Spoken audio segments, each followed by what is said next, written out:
Car runs off flat bridge and plunges into the Rio Cobre River.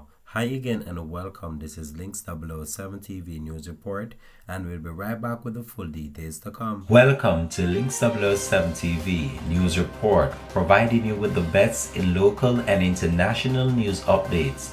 This is a place where you can get the most reliable and informative news information. Links 007 TV News Report. Welcome back and thanks for joining us. This is Links 007 TV News Report. There was high drama in St. Catherine after a man who was driving his car veered off flat bridge and plunged into the Rio Cobre River. The incident triggered a high level of panic as persons in the area tried to save the driver. After several minutes, the driver was pulled to safety. The incident occurred at around 4:54 p.m. In a video obtained by Links 007 TV, the vehicle was going across the bridge when it veered off the road as seemed as if the driver lost control, resulted in the vehicle going over the bridge. The incident resulted in a gridlock in the Bogwalk Gorge area for several hours.